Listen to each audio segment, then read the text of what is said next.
Welcome to Talking on the Moon, the first blockchain metaverse podcast studio on the moon. Today I'm with my very close friend and guest, Miggy Zorro. Yo, So what we're doing? what up, everybody? You're Miggy Zorro from now on out? At least with if I ever see me with the Fox avatar, Oh, okay. I don't know if you were going like the Puff Daddy route where you go from, Puffy to Puff to Diddy, Sean Combs, all that stuff. I don't know what he's loved now. I'm thinking about it, man, because one thing about me is if when you really get to know me, you'll see that I always change my hair a lot, pretty often, at least a couple times a year. So I'm just gonna do the same with my names and be like the blockchain artist formerly known as Miggy Crypto. I And the like only that. thing it's going to change is the last name. It's going to go from Zorro to NFT to blockchain to just Miggy question mark. I don't know. Got it. I like it. This is, you're taking this in a lot of different directions. So and you're right. Your hair always changes. Look at it right now. It's orange and it's all over your body. Yeah. No, it's going to start changing even more when I get people to pay me to change it. That's the thing. That's what's interesting about you is that, and people have taken you up on that offer and they continue to do so. So in person, half of your hair is blonde and half of your hair is not blonde. Was it black or dark brown? Black. It's black. Yeah. You're like that cookie on Seinfeld. But what's interesting is one's on the right side and one's on the left side. And you've talked about this last year. I guess I'm giving this away now. It's too late. We can't rewind. Yeah, go for it. You're going to switch sides and see, and see who notices first. Yeah, I'm actually thinking about doing that pretty soon because my hair is growing out and I may just leave it like this for a bit. And then as we get closer to the spring, I'm going to cut it. And then when I cut it, I'm going to cut it short and then redo the dye, but on the other half. I want to cut it so I can cut all the blonde out on the right side. That way, when I redo it, I can completely redo it on the left. And it'll just, be like I redid my hair, but I don't know who's going to actually notice that it's not on the same side. Well, when we were in Miami back on Earth up there, fuck you, Earth. Yeah, it is. Yeah, fuck you, Earth. We're on the moon. Fuck right, everybody we're on the moon. Planet Earth. You know what? On the planet Earth. Fuck you. What's unfortunate up here is there's no Dunkin' Donuts. There's no there's nowhere to run to real quick. Yeah. But it's very easy to get back to Earth. Like, how was it easy for you to get up here? Oh yeah, man. No, it's just a hop and a skip away. Yeah.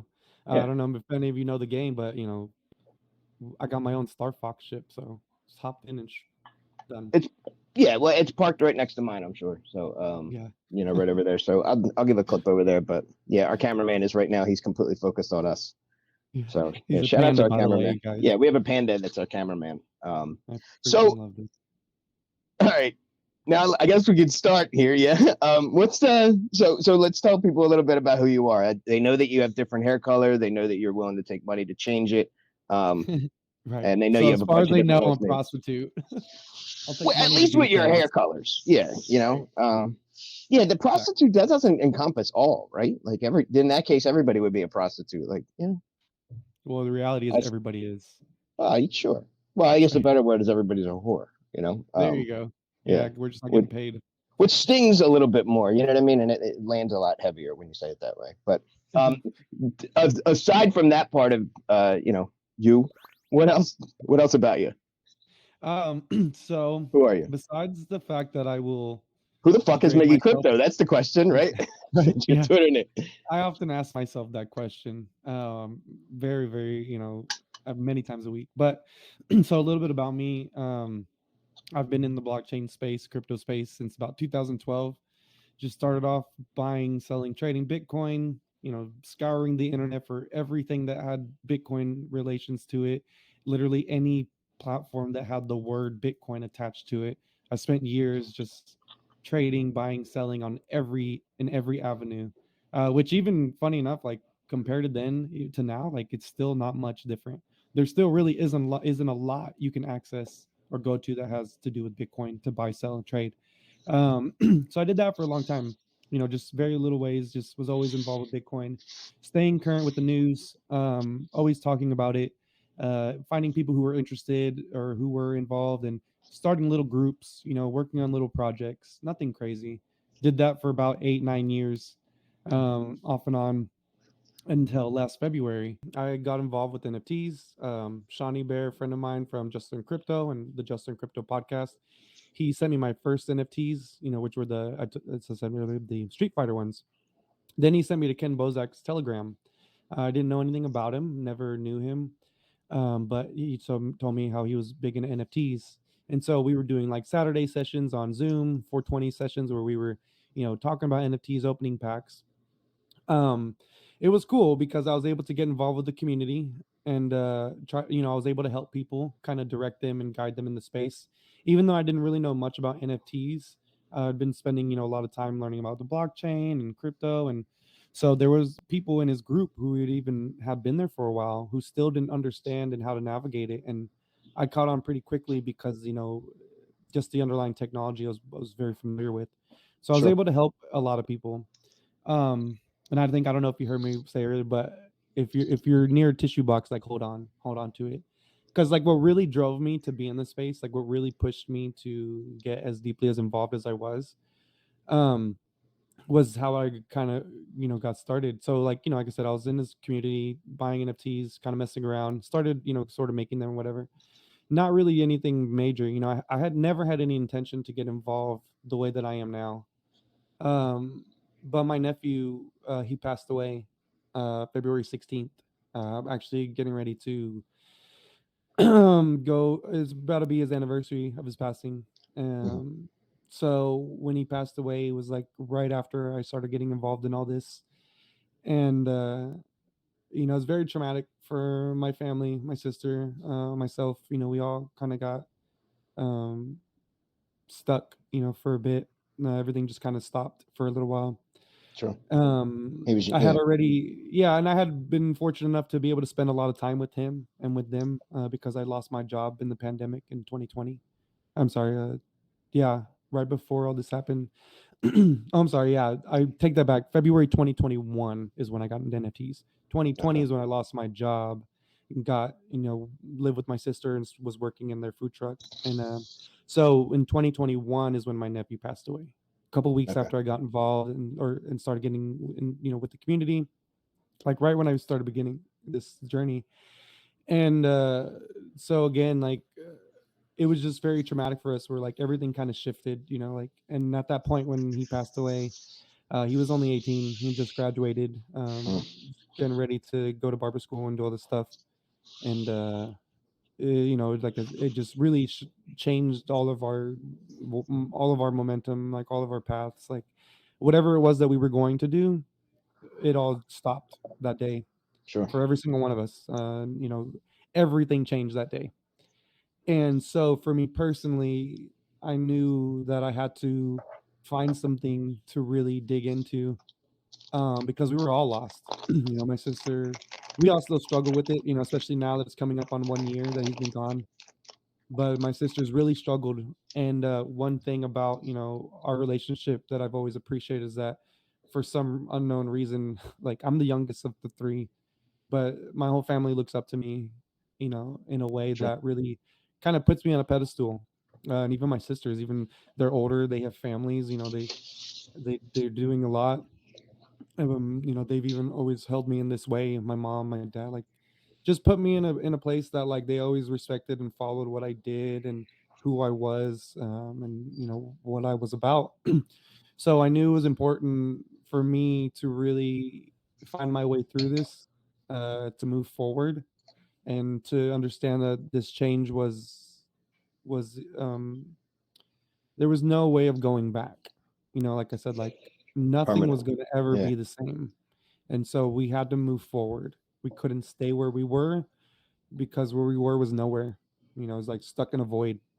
So I knew, Sure. for me, like I knew that if I could get myself moving and stay, going forward, and not just moving forward, but really just push, using this as a push off point. Like I always imagine, like when you're at a pool, and you're jumping off the diving board. Like that was my diving board. Sure. And so I knew it was not only important for me, but it was important for my family, especially my sisters, and the kids. I have 9 nieces and nephews, Wow. two step niece and nephews, so 11 total, including my daughter. And we lost one. So like big impact, and a lot of my family really looked to me. So I knew that my response to the situation would, I mean, at least in my opinion, Mm-hmm. carried a lot of weight with how my family responded, with how my sisters responded and the kids, because they needed an example. They needed to see, like what what could be done from this, because this is all of us, the first time Right. to ever experience anything like this. So I dug really deep into the community, started getting more involved, because for one, I had the time. I was working with my brother-in-law at a food truck, waking up at 4 a.m., working till about 1, just cashiering, hanging out. So I had lots of time to be on my phone, do Yeah. whatever I wanted. And so I was just 24/7, in the chat rooms. Literally, people would be going to bed, and I'd be there. And then when they'd wake up, I'd be there, I like know. from Yeah, all you over were. the sides of the world. Yeah, like I was always there. And anytime anybody needed help, I was there. They asked a question, I was there. And most of the times, like very fortunate for me, I had an answer to a lot of it, because to me it was a lot of very basic things. And Well, you have so I an was able interesting background, or just place really, because you can offer that advice and help, or whatever it is you want to call it, because you have such a deep background in just crypto in general. Same with me. I was yeah, relatively new to NFTs a couple years ago too, but like it's not that much different. right. No, It's just picture versions of the absolutely. of the coins you're holding, right? Yeah, exactly. It's just, visual manifestations of what is already existing. And that was my jumping point. That was for me. I poured myself into the community. Then then I saw the opportunity to meet Ken, in person, and some of the people in the community at Miami Crypto in April of 2021. Mm-hmm. So I just invested that time from that point on, just doing what I'm doing now, like, because I couldn't do anything else. Like I knew if I lost this focus, I would lost everything, because that was like really the only thing that kept me going. And so I knew if it kept me going, as long as I kept going, my family could keep going. And we did. My family saw me really pouring myself into this, started making NFTs of my dog, who has recently passed away in August of 2021, in the Yep. middle of this journey as well. She was a big part of it. She was the beginning. She was one of my first NFTs. And my first collections that I made was about her. My dog And was my first NFT too. Yeah. yeah, and it was cool because people actually bought it. And people actually bought her NFT, and so my family was like, "What? People are buying pictures of your dog?" And I'm like, "Yeah, Yes. because they love me. They like Right. me. They're doing it not because they're making money off of it, but they're doing it because they want to support me." And that's when it just really began. Like for me, that's where that push was, to really get involved with the community. I knew I had to meet Ken. I had to meet him in person at Miami, and I'm so happy that I did, because as you know him, like he's a great Mm-hmm. guy. And we clicked immediately, right after getting to meet each other, like we Now, but really pause, because you vibe. did that. You went to this. You went to Miami Crypto Experience. Is that what it was called? Yeah, Miami Crypto Conference in Experience. Miami Crypto Experience. And 30 days later, you guys, of never meeting anybody. And 30 days later, you were a crucial part of the team that put Shitcoin 2021 together. Yeah, less than a month. Yeah. Yeah, I went from being in his community, meeting him in person, and then becoming one of his organizers for the event. And to right now, I'm one of his project managers for his products. We've traveled across the country together, Yep. spent a lot of time together, worked on a lot of things, gone to events, as you have with us too, been able to join and meet you was awesome, especially when I got to Yeah. go to the comedy show. Like you can't imagine, it was crazy. Like for me, it was like watching Dave Chappelle on stage all the time, and then finally being able to go to a show, Oh, that's because cool I'd as seen shit. you around. I saw you at Shitcoin. I didn't really get to meet you, like very, I get to know you very well. But just Ken was always, posting things, or like, especially when he was like showing himself there and posting himself at the, comedy club. Like, so Yep. whenever the first time I got to go, which, was right after MJ passed away, I went to Jersey, and that's was the first time, really got to be out in that area. And when I got to go to your show like that, yeah, dude, it was so cool, because it Yeah, went that from was me cool. seeing about it, hearing about it, and then I was like, no, I'm fucking there. Like, Yeah, it you was were so at our cool. actual, because we were, yeah, the shows we were around here in Philly, and you were at them. It was awesome.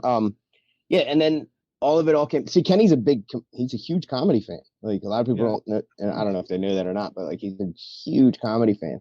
So any chance that he can get, like when he can go out, like he doesn't go out and do much. But if there's a show, I'm like, come through. Even if I'm not performing, he's like, yeah, let's go. He's come to open mics, like, which is something I don't usually invite friends to because, they're 3-4 hours long. I never know when and where I'm going up, and sometimes it's only 5 minutes. But if it's a dedicated show, I'll tell people. But like Kenny didn't give a shit. He'd be like, dude, I'm coming, Right. whatever. And he's just like he's family, and no wonder. Like Shitcoin had what, over 1,000 people that We had came in about and out of it. 2,000 participants. Yep. Yeah, that was So, about the pack around that number.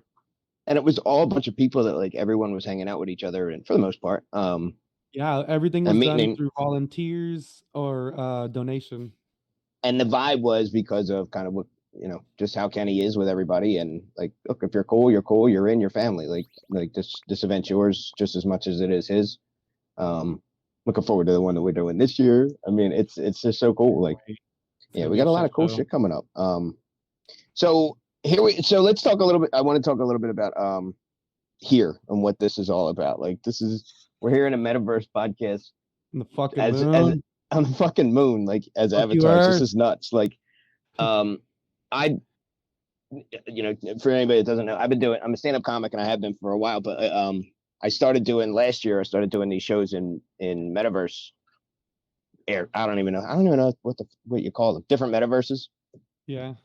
Metaverse. Metavi. I don't know. Right.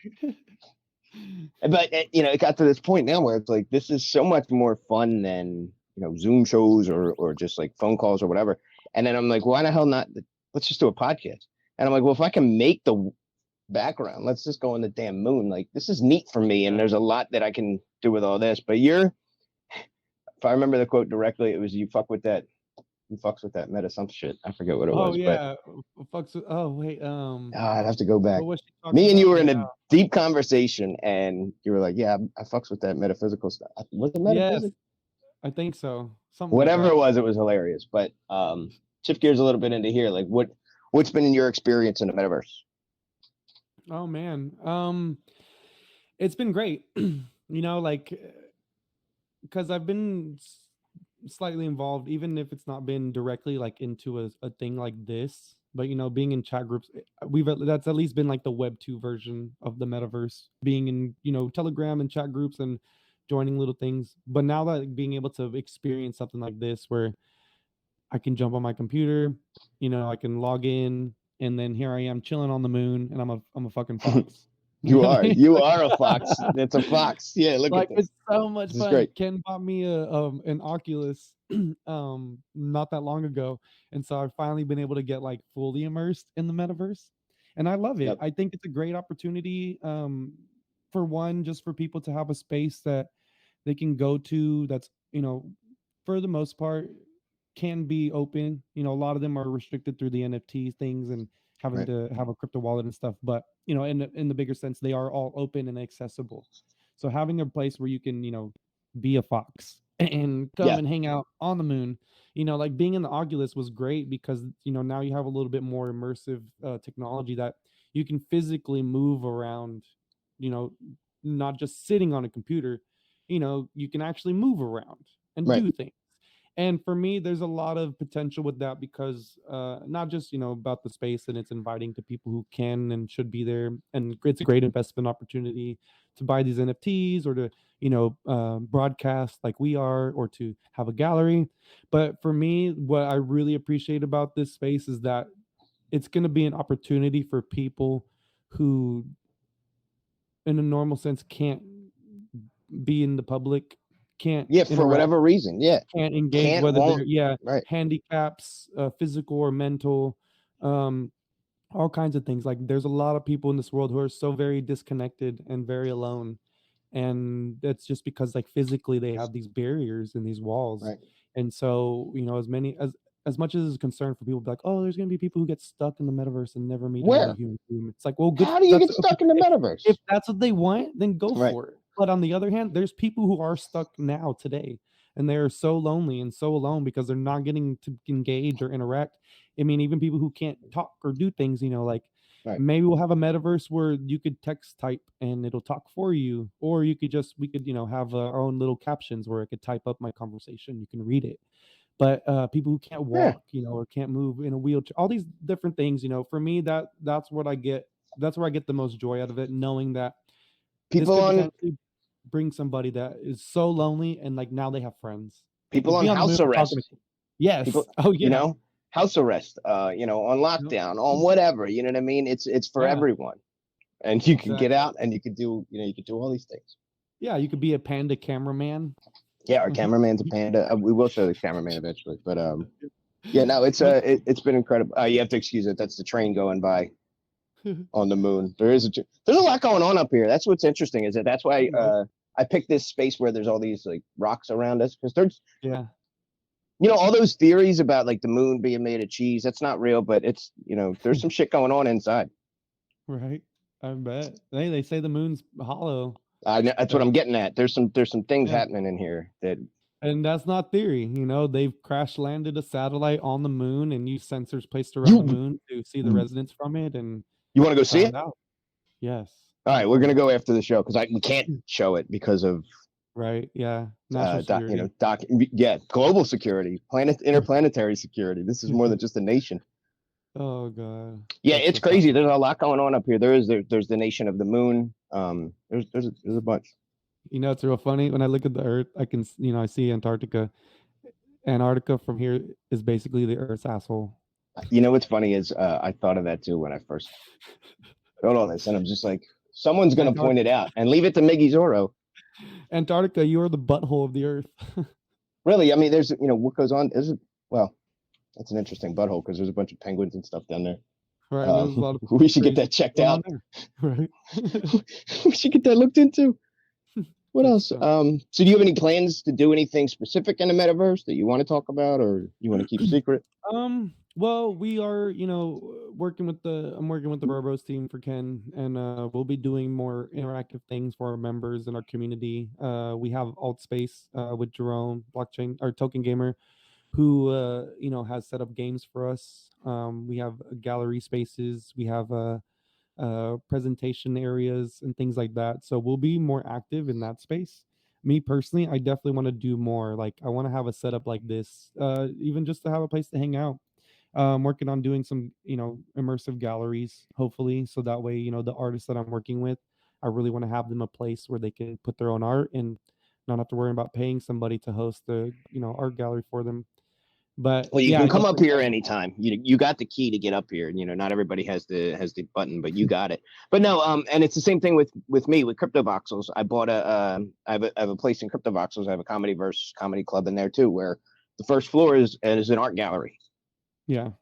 And then the So second cool. floor is where all the stage is going to be. But I mean, all this really is it's like a welcome page. It's like a giant 3D link tree where Right. you go in, anyone can click the link. You don't have to have a crypto wallet to walk around in there, and you can do it right from your phone. Now, if you want to interact, you can take those extra steps or whatever. But that's what, in my opinion, I think that's what the world needs to see. They need to see the most user-friendly way to step in, and they can walk around. And then from there, everything that's on the wall has a clickable link, so that you can, boom, you can follow me on Twitter. Boom, you can find my NFTs on Wax. Now you can find Haha for Hire. There's a link to Jackie Lawrence and Shay Sasa's Instagram all right there, right when you walk in on the wall. And like so it's like you be able to get in and literally a picture's worth 1,000 words. But if you're immersed in this picture and you're looking around and you get to say, oh, this is what Mike Salvi's about, maybe Zorro could have his own thing. And that's eventually where it's going. It only makes sense to eventually get there. Oh, Social absolutely, media man. is, 15 years old. I mean, plus, wow, the numbers keep going up. 17. Facebook came out in 2005, right? So, Wow. and now That's it's all coming crazy. together. Here it is now too. Like I can hang stuff on the rocks over there behind us if I want to. I could put your Miggy, I could put your Thomas Kincaid stuff up. I could put your Miggy Samurai shit up. It's so cool. What's Yeah, the other man. thing too for anybody else that's watching? Like, think about this from a business standpoint. If I really wanted to, I could rent space here and charge for the traffic that comes here and say, look, all that, sky's the limit. Oh, so absolutely. you can come out with the next 20 COVID, whatever the hell they have for us. I'm good. We're here. Right, exactly. We have our space. We can hang out, talk, do whatever. Like, no, man, you definitely inspired me to get more involved.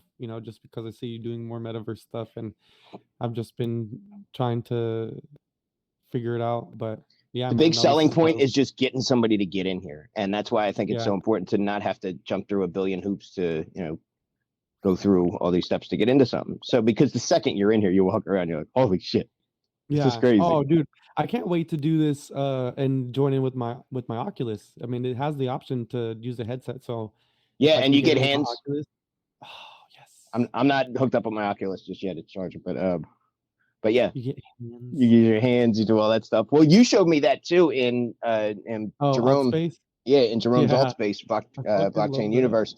Yeah, because you were there when, and that's right, you saw me perform.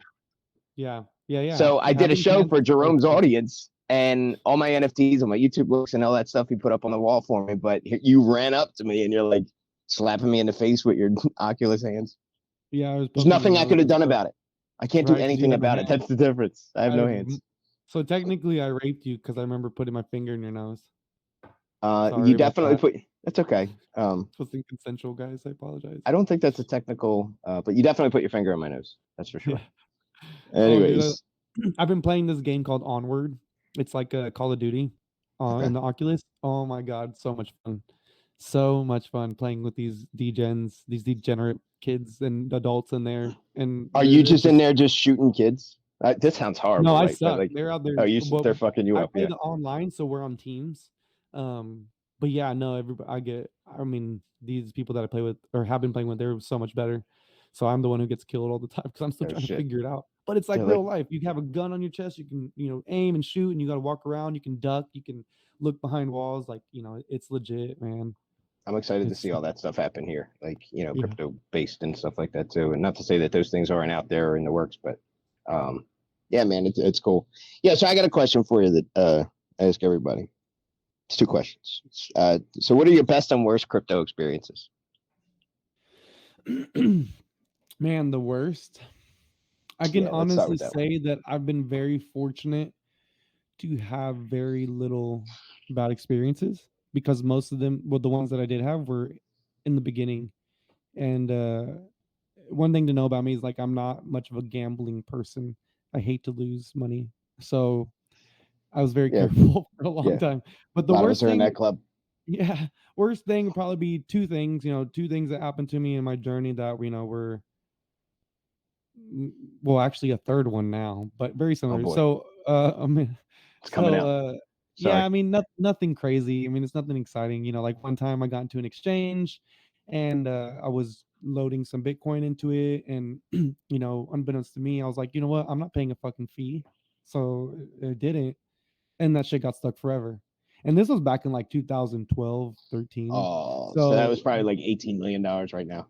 who knows? No, I'm Who just kidding. knows? Because I mean, it's definitely a lot more than what it was at that time, and because I had spent like two or three hundred bucks at that time, Mm-hmm. and it got stuck, and it's still stuck till this day. It's just stuck Oh, in digital space, and it's on the BTCE-E exchange, one of the first ones I that I got remember involved with. that. Yeah, yeah. Yeah. So that sucked. And then a couple years after that, I was getting into selling Bitcoin. I was selling like on eBay, selling paper wallets. I was doing peer-to-peer shit. Well, I was also doing this thing, which a group of my friends actually were starting to make like a program or like a business out of. We were selling Bitcoin on local Bitcoins, Yep. but through the bank transactions. So he had created this template for trading that basically we listed Bitcoin on local Bitcoins for sale, at a time very high, interest price. And at that time, it was crazy because people were willing to pay almost anything to get Bitcoin because of how hard it was to get it. That's it. So that Yep. was the thing that I spent years on, was figuring out how to get it in the easiest and cheapest way because everybody was so willing to pay so much more for it as long as they could get their hands on it. So the local Bitcoins was pretty big because we set up the easiest way. You want to buy Bitcoin, go to localbitcoins.com, go to our page, and then it would give you the instructions that to buy the Bitcoin on there. And for me, you'd make a request or whatever, and this money was held in escrow. So you made a request, and then the person on the other end would release the crypto after whatever requirements are met. So what we were doing, we were having people pay us in cash. They were depositing money into our bank accounts. Some of my friends were making so much money that they had to register, business accounts and LLCs because of how much they were just getting deposited on a regular basis. So we Wow. were getting cash deposited straight to our accounts. And then once we saw the deposit and go to the bank, like many of them had to open multiple banks because they're getting shut down and shit, crazy stuff. Like, but I was spending a lot of time back and forth to the bank, and so the way we did it was they deposited money into our account and we would go and check, the transaction and then, approve the escrow. Well, what people were doing, especially because like I just started, people were doing a scam. Others on the other end, again, this is very early, and this is how smart people are. We were already running a business, using our bank accounts, getting money deposited to us to sell Bitcoin at a high interest rate, higher than market price. And well, on the other end, what people had figured out was that if they deposited a check, they could cancel it. So if you didn't check Yep. to see that transaction and make sure that balance was available, because it would show it was deposited. You just got $200 deposited to your account. But if you looked at your account and it didn't say $200 was available, then that means it was a check that could be canceled. Yeah. So that was the scam, that people were using checks and canceling them. So it wasn't available because it takes a couple days to get through, and then at some point they found a way to make it stop. So you would lose that money after and release that Bitcoin, and that was it. Now there were ways to contact the site because they were the intermediary. So if the people still had it in their wallets, the site could retrieve it and blacklist that account. But again, people were smart. So what they were doing was having burner accounts and doing Sure. this, and then they were gone. Yep. Immediately gone. Like, as soon as they did it, withdraw, done. There's no account or there's no way to get them because nobody's there. And so I had an experience where I was not in a position to lose money. I just started getting involved with this, started building a little bit of momentum to where like I was starting to take my profits and reinvest them into Bitcoin and then sell those. Like I was just getting the ball rolling, and then bam, got hit. And it wasn't much, it was like 300 bucks, I think. But I lost the Bitcoin and I didn't get the money. And so like that set me back to where I was trying to play catch up. And then that ended there. And then it just took off. Yeah. Most recently, I had somebody pay me in Coinbase and like 500 bucks in Bitcoin like 6 months ago, and I gave him the wrong fucking email. So now I have like $500 worth of Bitcoin stuck What's in a wrong Coinbase with account you? that I don't use. I know it's so stupid. I gave them the email that I always use for everything because I Mm-hmm. forgot that the main Coinbase account that I use is an email that I don't use very often, and I forgot like a fucking retard. And so I have Well, $500 sitting in Coinbase, and I'm working this out with the support team, but God, that's those are my worst experiences. I've been very lucky because I've been very diligent. I do not FOMO into things for this reason. that's I important. wait. I'm I'm so glad that you patient. said. I'm so glad that's the first thing you said because it's Yeah, so dangerous. that's how But it people dry. lose a But lot of it money. yeah. But it is a little That, bit of FOMO is okay. oh A yeah, little because bit. that's how people A little make a bit lot of goes a money. long way. Yeah. So it's just a matter of patience and time and what you're willing to lose. So I was very lucky because like I didn't have a lot. I wasn't able to lose a lot, so I made sure that I didn't. I was very blessed that most of my investments, about 95% of them, always came out on top. And anytime I cashed out, I always made money, and that helped me and benefited me in the future. Because I've cashed out about 99% of everything I've ever invested in the last 10 years. But it paid But my it took bills. care of you, and it's interesting because people say that they're like, "Man, you would have had X, Y, and Z," and it's just like, well, look, Hell yeah, I would I don't have. know what my life would have been in a different way or whatever, but when certain things got me through whatever they needed to get me through, or other stories like that too. I got a friend of mine that cashed out when Bitcoin hit 20,000, but that was Wow. crazy. But guess Yeah, what? yeah, From there, he got to chill, and he was good. He didn't yeah. have to he lost all the anxiety of everything of work and stress and all that stuff, and he retired. Right. Now, Yeah, had he that's held on, awesome. could he done that? But he would have had another 3-4 years of hell that he just didn't Right. want to deal with. So everybody's got their thing, and it's all like it serves its own purpose for everybody. Yeah. I stopped playing So the shoulda, woulda, coulda games, man. A long time same. ago. Yeah, no, same. And that's why I do what I do, and I know I just have to be ready for an opportunity that when I see it, I'll know enough to take it. but I know that in this space, there's always an opportunity, But because the you, market's always moving. but you are, and myself, like I'm like this too. I'm earning a living from the space, not necessarily because I bought Dogecoin when it first came out, or you know what I mean. And now I'm just sitting on this pile of whatever. Yeah. Like it's hilarious the perceptions that people have. I mean, how like beyond loaded they think. I'm like, wait, if I had the money you think I had, you wouldn't see me. I'd be Frank Right. Matthews. I would have left. I'd have bounced. I'd have bought my own island, and you'd never hear from me. Yeah. I'd be For like the real. people at the end of Money Heist, or at least Yeah. the end of the first season. Sorry to Yeah. spoil it, but you should have seen it by now. Yeah, they were Yeah. all on their own like special islands and stuff, and waking up on a hammock in the breeze. Yeah, That's so funny. For real. Like, why do you think I drive everywhere? They're like, right. oh, you must be making all this money. I'm like, why do you think I'm always in my car?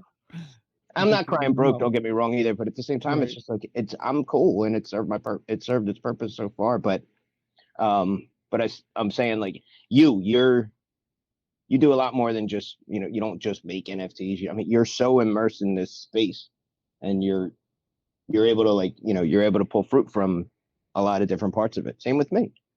Yeah, absolutely. And it's a tree that is bountiful. There are many branches. Lots of different fruit. And for me, my goal was always to live completely on the blockchain, because even then I knew it was possible. The only thing that held me back personally was just never being able to be in a position that I could sit on a lot of money and not spend it. And at the same time, there wasn't a lot of merchants who were receiving, so it was hard to make that bridge between keeping it in crypto and paying for things in crypto. Like that Yep. was hard. And even now today, it's not easy. There are not a lot of things you can buy that are real world with crypto without having intermediaries. So my goal is to have direct access, buy things with Bitcoin, buy things with Doge directly, instead of, I use my Coinbase card and I love it, but still. So for me, like that's always been my goal. And now that I've gotten involved with this space, it's really pushed me. And honestly, that's probably one of the best experiences that I've had in this 10 years, is finally finding a place in time and physically, and that I can have value in what I know, and can offer that value to people that are actually willing to receive it. Because in 9 years, nobody gave it. I mean, I'm gonna say nobody, but a Right. huge portion of the world, like even today, like, to stay dedicated, as when you have friends who don't believe you or against you, family, the media, the government, the banking systems, Everything. corporations, everybody and everything, and so now I really appreciate that I've stayed in long enough and found a group of people like you and Ken, and just this growing community that's building. And now it's like everybody's interested, everybody wants to know, and now I feel very valued because of what I can offer. And I've always wanted this, I've always wanted that, to just be in a position where it's like, yeah, I know I may not have a degree, I may not have a lot of money. I didn't become a Bitcoin billionaire. I don't have an actual more business. I'm just a degenerate 34-year-old man, trying to find his place in this world that lives on a couch most of the time. But you And found it. but But you're finding people, it. yeah, but people don't care about that because they see what I value and what I know, and I'm willing to give that. And now I find people who are willing to receive it, who want to learn, who want to get educated, who want to be involved, who want to ask questions. And now it's nice to have, not saying that I needed the validation, as nobody really does, but man, when you get it, I It mean, helps. it's a whole different thing, especially when you Hmm. get it for something that you really believe in and something that you really care about. Because for me, the biggest part of this was just like, I know that if people can get interested in what I'm doing enough to where they can learn, it's going to benefit them. Because like, For sure. I was having a conversation in a Facebook group the other day about this lady wanted to get her kid, he's making these NFTs, doing all this cool shit, da, da, da, like, I want to get in collection. And I was like, yeah, that's great, but first teach him about the blockchain, and you learn about the blockchain and about crypto. Because as Yep. much as it seems like fun and games, fantasy, and whatever, this is real life. Like, there are serious things to consider. The government is very much trying to regulate this. The banking systems, are very much against this. Giant industries, like, there's a lot of things where, I've been talking about Ross Ulbricht a lot lately. Mhm. There's somebody sitting in prison serving multiple life sentences for building a platform that allowed people to exchange Bitcoin and buy whatever they wanted on. You Mm-hmm. know what I mean? Like these are the real issues. And so it's like, as much as I would, it's great you're gonna have your kid make NFTs and do all this stuff, but educate them, teach them about the blockchain, teach them about cryptocurrency. That way you understand what you're doing and what's happening here, because things are changing in a big way. And as fun as it seems for a lot of people right now, like there are a lot of serious things behind all this. Like this is a very revolutionary idea and concept. And like for me personally, I've been trying to live my life in the blockchain as much as I can. So like that's where the connection is for me, for people that this is something that will help a lot. And I'm now more people are interested enough to figure it out. And now, I can feel valued for what I know and can offer, to where the point now it's becoming monetary. Now I'm starting to get paid for what I know, which is again what I wanted. I wanted to be not only appreciated in this space, but paid, because this is all I want to do. And so now that I've found myself in this position, this is all I'm doing. People want to actually pay me for what I know and for what I can do. Like it's crazy, first time in 10 years. So They like that's value the it. best thing Yeah. about it. Yeah. Well, they value Just what you can do, and it's awesome. It's just really cool to see. So I mean, okay, well here's a question. Of all those things, like it's people just want to get involved, and it's almost right. like it's not. Yeah, there's certain gates and things that you got to go through, but what's like, I don't know, maybe two things that like are the most important things that someone should know when they're new to this, Um or one. I I don't know. guess I guess definitely just the concepts and ideas that the blockchain and cryptocurrency are disrupting. Like from a standpoint, knowing about the world you live in right now financially, what happens, what the financial market is, what it does, fiat currency, just knowing about the world you live in today. Because for a lot of people, they don't, they live in this world, but they don't actually know what's happening. Um, and so I think it's important that people really kind of look at the financial market, even if, not in an intricate way, but just look at the history of it, the wars that have been created by it, the coups, the countries that have been destroyed, mainly by dominating force of the fiat currency. Like, but the best way to get involved and is just to get, started, jump in a Telegram group, ask questions, get in Facebook groups, get in on Discord, Twitter Spaces. Look for people who are talking about this and ask them questions, everything and anything, and start to learn about the world you live in today. So that way you can kind of see what world we're trying to bring tomorrow, with all this. Because I think for a lot of people, they get disconnected in like, thinking about NFTs and art and these games and all this stuff, because they don't really understand the world they're living in today, how biased, a lot of these entities are, and dominating and controlling, to a point where people are dying. People are starving to death. There's people who don't have access to clean potable water, schools, education, healthcare, all these things that are important. And that, with knowing the blockchain and cryptocurrency, you can see the kind of revolution it can begin, because these systems that are so desperately in need are can be fixed with this way. And I think a lot, as many of us, we go through life with blinders on, not mostly not by our choice. The minute we're born, blinders are put on us, so we don't really see the world for what it is. We see the world for what we're told it is, especially through biased media. So it's just learn about your world, learn about the world you live in relation to the blockchain and crypto space. Because once you can kind of see what the world is, then you can kind of see where the world's going. Because these things are happening now. These things are happening today. There are policies being drawn up. There are people sitting in a room right now who don't know shit about the blockchain and Bitcoin, trying to make decisions for you and me, trying to tell us what to do and what we can and cannot do.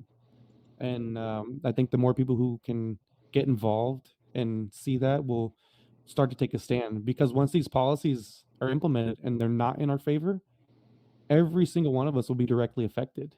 And for me, that's a change, because before, things didn't really directly affect us, economically or politically. It may seem like it did, but it only affected a small portion of the population, especially in this country. Right. So now you're talking about everybody wants to get NFTs, do all the shit. Like, yes, do it, get involved, learn, because once the government takes away your ability to do it, you're going to be left to either say okay or no, you know? Yes or no. That's it. And now this decision directly affects you. It directly affects me and our ability to thrive in a world where we should all be thriving. And so understanding these little mechanisms in place, understanding your place in this space, and then, whether you want to participate or not, because for those who are participating, I imagine this is going to have a lot of people wanting to say no. Now, when the government's saying, hey, you can't make NFTs now because they're national security, there's a lot of people are going to say no, just like that woman and her kid. I told her, it's like, what do you, yeah, it's like, what are you going to do when the government tells you that your kids' NFTs are a matter of national security? Are you just going to stand by idly? Or are you going to say, fuck that? We're going to keep doing this because you can't make decisions for us in this space when you don't know what's going on. And I know that's a kind of a big ramp, That's okay. But I think that's why it's important to know what's going on in this world financially, so that way you can better understand this blockchain technology and the purpose that it serves. It may have been a long rant, but it's all important stuff, because every platform that's out there, everyone has their favorite platform. Some people only use Clubhouse, some people only use Twitter, and so on. Yeah. But there's a space everywhere in each platform where people are talking about, it's like NFT 101, Bitcoin 101, and it's all right there. And it's important to know that, like I always say that, a lot of people want Bitcoin right now. Where do they realize that they need it? And what, not to go too far into FOMO, but it's just like, don't wait. There's no reason to. It's and you can, come on, man. I've spent so much more on, like, just a DoorDash order than the amount that you can really just get started and feel like I'm a part of this, and in Bitcoin. You know what I mean? Absolutely. Especially considering altcoins. Sure. $20 here, $10 here, whatever. Like at the end of the year, it all adds up, and it's just like anyway. I just dive in. I'm with you. I agree. All right. Well, look, where can people find you, Miggy? Miggy, whatever you are. Well, Zorro Crypto NFT. If you Google Miggy Crypto, quite a few things will pop up. But if you look for me on Twitter, my actual handle is at crypto33miggy. I just started a Facebook page. You can find that pretty easily. It's just Miggy Crypto. And then I have a YouTube and a website, which is the website's crypticcrypto.com. Cryptic with a K. See, this is too much. Normally. Yeah, I know. This is too much for people. You got to give them one, like, here. I'm everywhere. Okay. Yeah, crypto. Just find me on Twitter. Find me on Twitter, crypto33miggy. Because I do the most. I'm gonna put a link. Don't get me wrong. I'm just saying, like, in general, when you tell people that, like, you should have one, like, go here, and that'll get you every. You know what you need? You need a room in a metaverse so people can walk in right quick, and then find all your stuff. I need an asteroid next to your moon. Come on up. Yeah. Get up here. I got you. I'm gonna set up one that looks like an asteroid, and I'll put a moon nearby, so that would be like. And you'd be like, "That's Salvi's moon." Yes. Well, I think it's all of our moon. Nah, bro, this is your moon. You're here first. My moon. Well, this is my space on the moon for sure. Yeah, in the first blockchain metaverse podcast studio on the moon. So awesome. Hey, camera guy, thanks for being here with us. Appreciate you, and thank you all for tuning in. Penda. Thank you all for tuning in, and catch us next time. Follow us everywhere at the Comedyverse, and follow Crypto33miggy. Did I say it right? Yes. And subscribe. You're watching on YouTube. Just hit the button. It's right there. See you next time. See ya.